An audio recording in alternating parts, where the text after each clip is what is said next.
What the devil are you shouting about? Who are you? What are you staring at?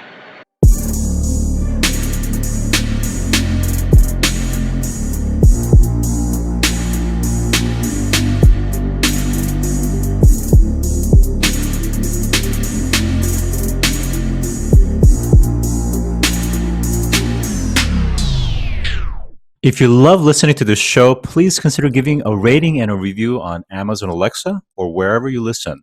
We want to continue bringing you this amazing content, and part of our ability to do that means that we need a big audience. Now, it may not seem like much, but rating and reviewing the show will help more people find us, just like how you found this show. Simply on any podcast platform, search for our show, scroll down to the bottom, and push 5 stars. It's that easy. Thanks for supporting the show.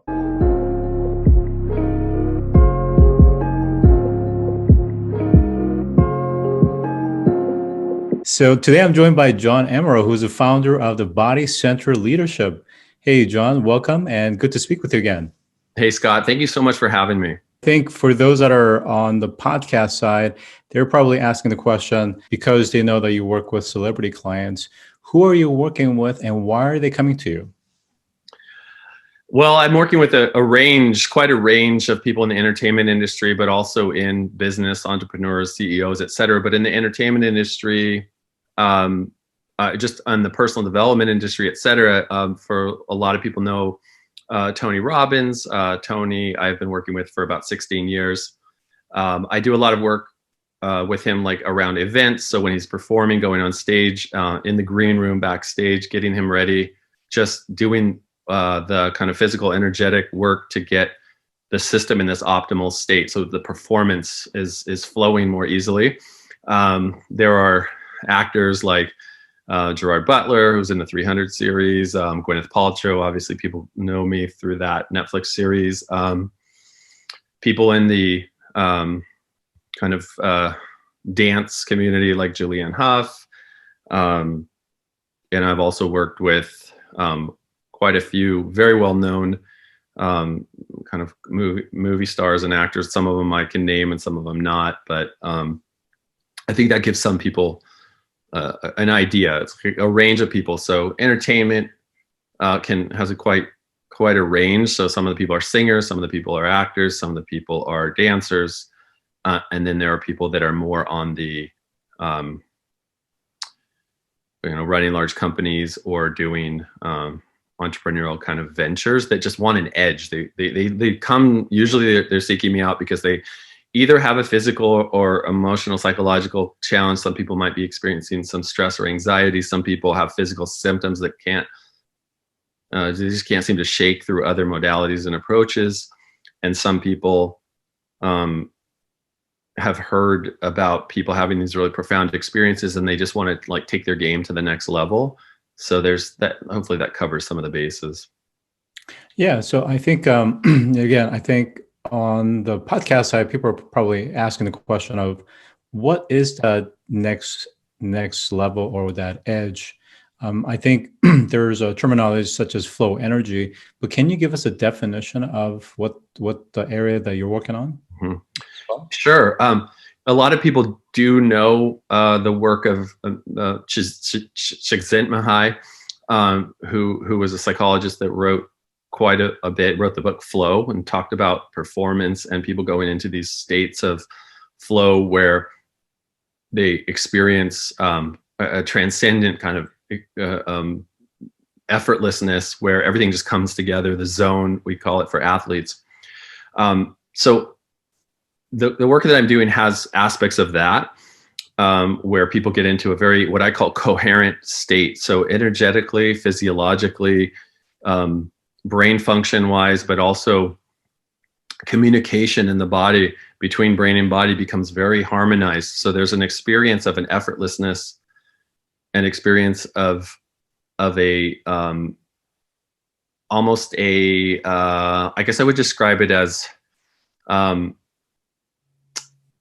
almost a weightlessness or a buoyancy where your body and the space around you become sort of one, where kind of the edges of things disappear and everything becomes just easy. it has the experience of a flow state, and I'm able to help people cultivate that very rapidly in their bodies, where they feel an expanded kind of consciousness, where they feel kind of like you would feel coming out of a very deeply meditative state. And then in your body, you feel very free and open. And there's this kind of coming together of mind and body where all of the friction just disappears. And that's what I would define as this energetic flow state. You feel one with your body. You feel in harmony with the space within and around you. There's an effortlessness, and there's an ease of manifestation where things that come into your mind just happen with kind of grace and effortlessness. And new ideas and innovations kind of pop out of this state because you're in very much a creation state versus a reactive kind of defensive state. And that's really what I'm shooting for in all of the sessions or the processes I take people through.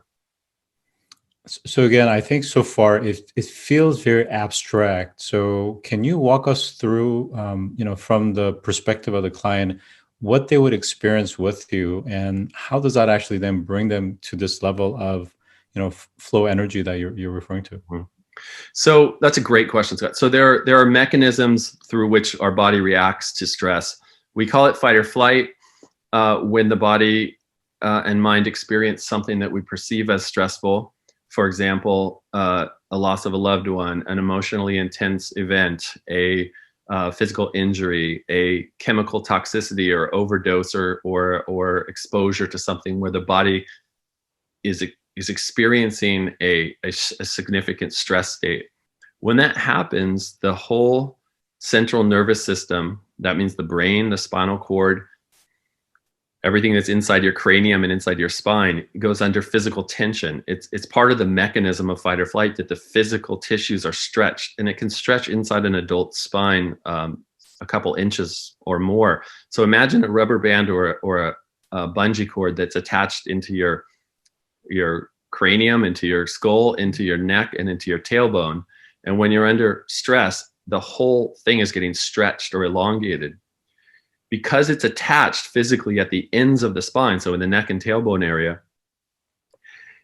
those are primarily the points of contact where we can create a lot of change in the tension level of that spinal cord, unraveling it or reducing that tension on it, which instantly cues the brain and body, when the tension's released, I'm no longer needing to be under stress, because those two things go together. A relaxed spinal cord and a relaxed nervous system go along with a relaxed experience.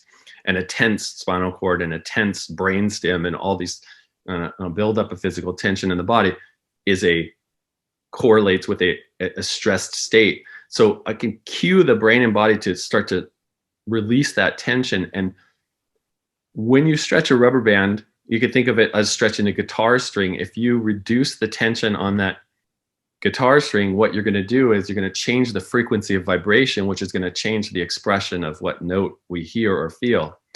In the body, there's a vibrational component, and when you change the tension on that nervous system, you change the cellular oscillation or vibration, you change the consciousness somebody experiences, you change the creativity and kind of innovation that's possible, because you start opening up the system to different brainwave states, different vibrational states that are happening in the brain, different brainwave frequencies. And you start to kind of communicate or share information in different ways. And those changes in physical architecture correlate with a change in energetic flow, which are also correlated with the change in consciousness. So there's this like bridging together of these different areas, energy, consciousness, and physical. And when I'm working with someone, I might be having them on the table, and think of a massage or a chiropractic table. And I'm touching different points along the tailbone and on the neck area, or I'm holding my hands in different areas and influencing things around the physical body, because there's an energetic field that influences what happens in the physical body. So it looks like I'm kind of like waving my hands over people like a magician or something, and the body will start moving, things start unraveling, people might experience emotion, their body might start vibrating or moving. There can be trembling, there can be sobbing, sighing, there can just be laughter, but there's an experience of this big letdown as energy starts releasing out of the physical body when I start kind of going in and finding those very specific areas that I can influence changes in the tension in that system, and energy starts moving as it's released from the tissues. So there's a lot. It's a pretty abstract explanation, but hopefully that gives some people. I'm physically touching the body, I'm doing stuff off the body, and I'm looking for changes in how energy is flowing in many different ways. Yeah, I think for some of the listeners, I think we have to think in terms of point of reference. So the point of reference that they are probably familiar with are things like massage, chiropractic, as well as maybe acupuncture to some extent, and aromatherapy, for instance. How would you say those different practices, including meditation and Qi, how do those practices converge with what you're doing? And can other people in those fields do what you're doing as well?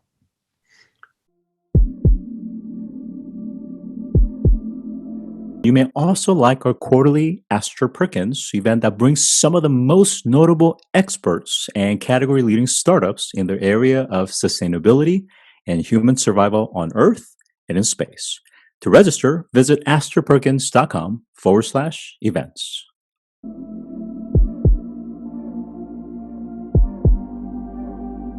I think there's a relationship. I mean, in my experience of working with clients for many years now, decades actually, I found that the more subtle practices, as you move toward acupuncture, as you move toward meditation, as you move toward more subtle forms of massage and body work that aren't so deep tissue in most cases, you get more into a relationship where the sensory system, the person's brain and body can start to kind of pick up more subtle feedback and make changes with it. And there's this area we're moving into, which is really, we could use this term subtle energy to describe it, but subtle energy is more of it's still a relatively non-measurable form of energy and information. Like, we can sense things, we can intuitively know things, we can pick up information that we don't have an instrument yet to measure it. And so a lot of these practices that use low force, that maybe aren't even touching the body, oftentimes they don't have a lot of hard scientific research, and even researchers trying to kind of categorize like what is the actual process by which you are knowing how to influence this, or what are the physiological mechanisms by which this is responding, are still, those models are still being developed. So we are kind of still in a little bit in the dark ages of this when it comes to measuring things. Although people like William Tiller at Stanford did quite a bit of research and background on subtle body. But I think what I'm finding to be more effective overall is less force, more refined approaches that use less, just like in anything. As someone gains mastery in anything, whether it's a martial art or it's in business or anything, you know the territory, and you can influence things with much more precision, much less force, and a much more refined approach. And the system wants to respond, like your body wants to respond to a whisper more than it wants to have a loud, shout at it. Like, if we can pick up more subtle information and respond and use that, then it's advantageous. So as I might be working with someone, we'll see a learning happens, that it takes less and less force, and more change happens, because I'm just like cueing you to pay attention to certain things, that then becomes a self-organizing process. And this is more based on like nonlinear systems, and how I would say that the human consciousness and the human body and the whole human energy system is the ultimate like quantum supercomputer.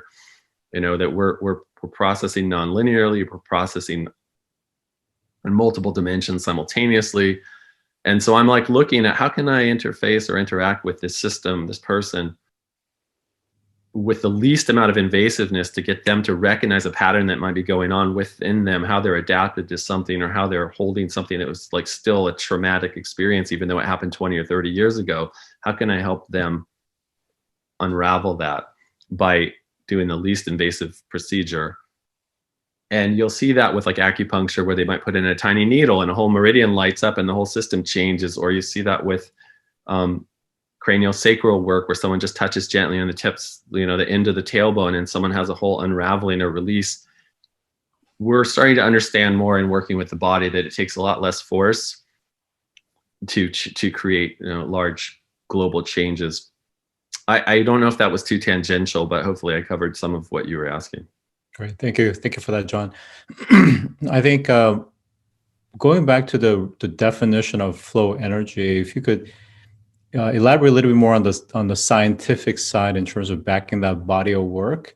Mm-hmm. And then related to that is, I think so far you've been talking about how you're able to affect change or certain conditions within the clients, but can the clients themselves effectively realize some of the benefits of flow energy on their own accord? Fantastic question, Scott.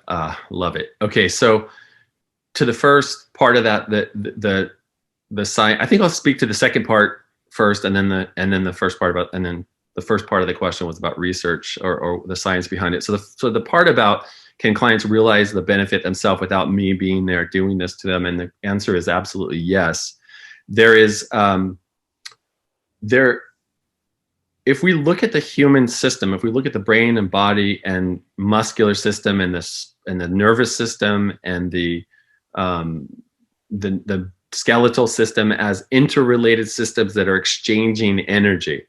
Life requires us to draw in energy and export out energy with the environment around us. And the healthier and more dynamic we are, the more we can adapt to changing situations in the environment, and we can stay dynamic, we can stay fluid, and we can stay, basically it's far from equilibrium. We might think of equilibrium as balance, but actually equilibrium biologically is death. At that point, you stop the exchange of energy going out, and your energy going in and out, and your energy is now distributed back everywhere into the universe. So what life is about in a way kind of battling.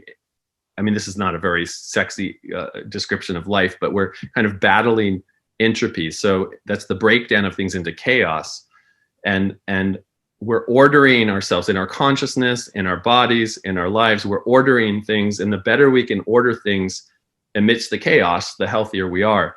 But that means we need to be fluid and dynamic and not stuck and locked. So as people learn how to recognize and become more aware of how they're holding energy in their bodies. Is it in their muscle system? Is it held in their spine? Is energy held in their nervous system? How am I locking up or holding on to things? And then learning how, like the practices and the approaches to unbind that energy and liberate it, it now becomes available to use again because it's not all locked up. So that people can I teach a lot of practices and tools for learning how to become more aware of and unlock your bound up energy. And so that is where people can truly gain massive benefit from the self-organizing, self-correcting, self-awareness piece. And then on the science side of it, or on the research side of it, there's just a tremendous amount of research that's being done and has been done on the energetic effects in the physical world biologically, where non-physical things create physical changes. We can see this in the study of what's called cymatics, where you can vibrate sand on a metal plate with different tones or frequencies, and you can change the architecture or structure. A similar thing is happening in the human body, where you can change frequencies or vibrations or oscillations of tissues, which changes the function. If you stretch a cell, for example, or compress a cell, it can change the growth. It can change the sensory function. It can change many different functions of the cell when the architecture is physically changed. So there's research that's showing now that part of the ways that the nervous system and the brain and body communicate are through what's called biophoton emission, which is light. It's partly through acoustic waves that are traveling through the nervous system and through the soft tissues and the fascia, which means there's all these frequencies and vibrations and information that's processing through our bodies that's getting fed back to our brain. And the more aware we become of those different changes in frequency, shifts, and how energy is flowing, the better we can become at like self-correcting and adapting and shifting our state and energizing ourselves when we're feeling drained. So if you really think about where consciousness is and how awareness works when it comes to energizing ourselves and feeling healthier and feeling more positive and more focused and performing better, we have to realize that we still don't understand really where consciousness even exists, because you can't slice open a section of the body and find the location of my consciousness or your consciousness. So there's this interesting thing that happens, that there's really there's a tremendous amount of research that goes back to a woman named Dr. Candace Pert, who was the former, a researcher at National Institutes of Health, and she was credited with just discovering, I believe it was the opiate receptor site and she did a whole bunch of research on neuropeptides and how the emotional system is actually a fluid neuropeptide network that's moving. It's like our emotions are not located in a particular area. It's like distributed everywhere through your body. And we're understanding that more in the science, that this system that is the body and mind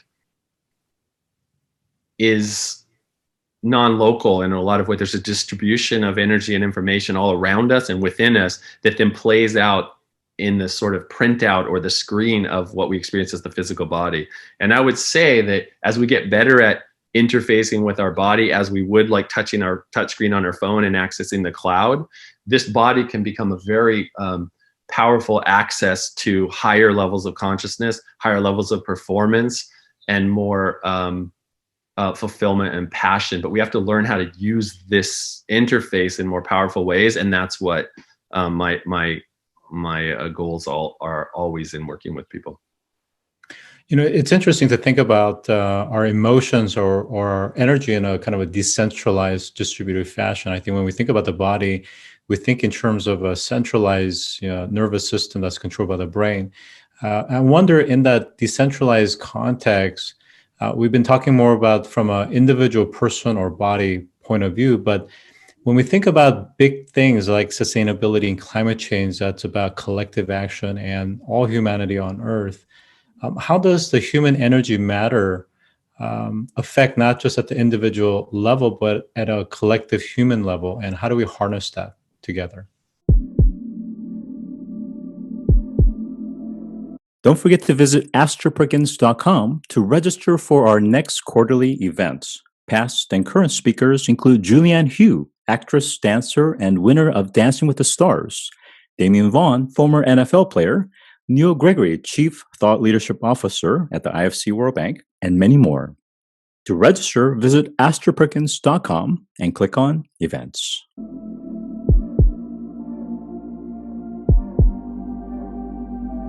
Wow, Scott, you are on fire with these questions. So, I think we saw this with the Suez Canal situation recently, where, one little clog in a very small kind of artery of the shipping lanes of the world has, multi-billion-dollar effect on the ecology of the earth, on markets, et cetera. So it's an integrated, holistic system. Everything's interconnected. And as we recognize this, we're going to see that every human being, more and more, that as things are more and more decentralized, we see that every single person really can influence the whole system, because the more energized we are in the way that we show up in life, the more we influence those around us. This can be shown by research that Institute for Heart Math has done, for example, where a person whose heart and brain are more in sync with each other, it's called entrained or in coherence with each other, influences more influence on other people's physiology than someone who's out of sync. So if I'm in a very coherent, in sync, in flow, in the zone state, which we might describe as this charismatic, influential state where we feel, wow, this person really is somehow affecting us, that person is more in sync, then my brain waves will start to sync up with their heart rhythm. There's this relationship between our energy and the space around us. So in my experience on it, the sustainability for the individual is a better ability to release energy that doesn't need to be held, that no longer is serving a purpose. It's just more of like reaction and defensiveness and fight or flight. Release that, and then be able to be more open to receive in new ideas, new influence, new energy, and then be able to export out or release that which is not needed. So we're kind of this beautiful kind of exchange is happening between the environment and us, and back and forth. And the better we are at doing that, the more energized we are, the more influential we become in the space around us, and the more influential we become to other people biologically. And we're more innovative, we're more resourceful, we're more lit up, we have better ideas, we're more creative, we're more receptive. And that spreads very rapidly through environments. So, those people that are in proximity to us, et cetera. Well, it's incredible, and I wish we had more time, but we are out of time. So, John, maybe you could share a website where people can find more information about you. Sure. You can find me at johnamaral.com. Scott, thank you so much for having me on. All right. So with that, I've been joined by John Amaral, founder of the Body Center Leadership. If you've enjoyed this episode, take a moment to rate our show on any podcast platform that you listen to. Scroll down to the bottom and push 5 stars. It's that easy. And as always, thanks for listening.